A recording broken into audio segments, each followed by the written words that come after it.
नमस्ते नमस्ते नमस्ते है। यो तपाईँहरूले चलाउने गरेको वासिङ मेसिन हेर्नुहोस्, भित्र चाहिँ एकदम चुवाक छ है। बाहिरपट्टि यस्तो भइसक्यो यो उसहरू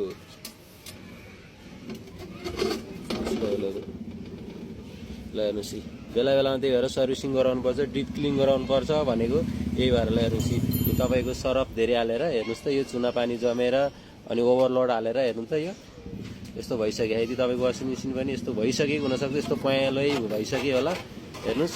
यदि त्यही भएर बेलामै सर्भिसिङ गराउनुहोस्। यसको स्पाइडर भाँचिसक्यो, यहाँनिर क्र्याक भएको छ देख्न सक्नुहुन्छ। यहाँनिर लाइनिङ बसिसक्यो, यो सबै चुना पानी जमिसक्यो।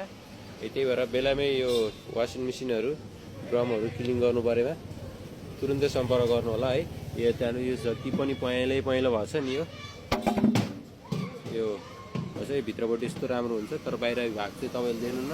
र यो कुनै पनि ट्याब्लेटहरू हालेर अथवा कुनै पनि पाउडर केमिकल लिक्विडहरू हालेर यो भित्रको भाग चाहिँ यसरी सफा हुँदैन।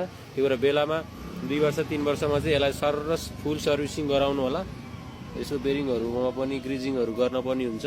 त्यो भएको हुनाले बेलामा सम्झाउनु। ल लगभग हामीले यसलाई यसको पनि स्पाइडर भाँचेको थियो, यो फेरेर राखिसकेको छ हामीलाई। यो नयाँ हालेर हामीले चाहिँ नयाँ हालेर रेडी गरेर राखेका छौँ। र यो चाहिँ फेरि यहाँ पनि यो स्पाइडर भाँचिएको हुनाले स्पाइडर फेरि यसलाई फुल सर्भिसिङ गर्दैछौँ। यदि तपाईँलाई पनि सेवा आवश्यक छ भने सम्पर्क गर्नु होला है।